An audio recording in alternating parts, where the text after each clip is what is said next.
As debate over public access to Jamaica's beaches continues, Environment Minister Matthew Samuda is pushing back at what he describes as misleading claims about the country's coastline. Anthony Lugg reports.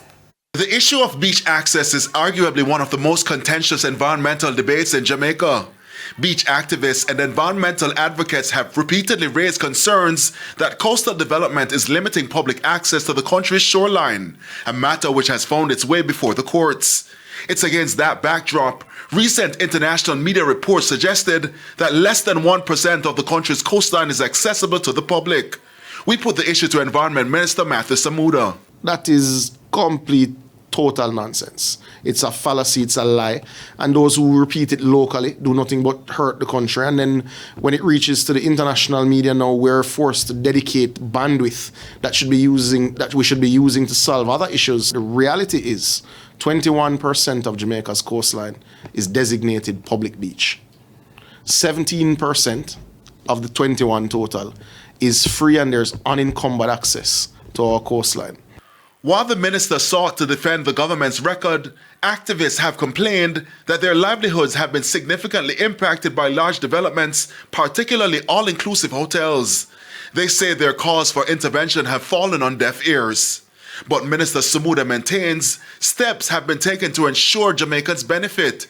He argues, however, that a discussion could be had about the cost of access, but issued this caution. But the reality is, if we look at the management of our public beaches over the years, because we have been through several decades of economic malaise, we've not done particularly well with free public beaches.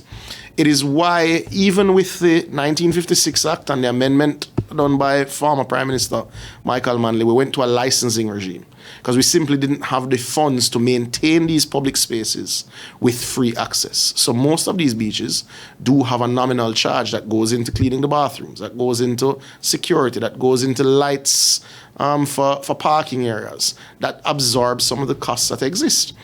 Beyond the local debate, there are concerns about the impact of some of the information being circulated. Tourism remains one of Jamaica's most important economic drivers, and the country's beaches are among its recognizable assets. The government maintains several beaches have been identified for beach upgrades across 5 parishes. We are investing in beach access. Beach access is a buzzword term, or a popular term to mention, but beach access requires roads. It requires public infrastructure that can manage crowds, parking lot, security monitoring, lifeguard stations, bathrooms. It does require some commercial activity to be able to take place. All of that takes investment, and the government is investing at an unprecedented rate in creating genuine beach access.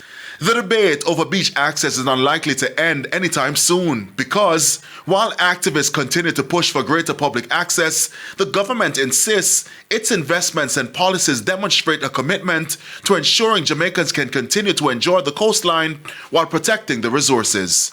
Anthony Lugg, TVJ News.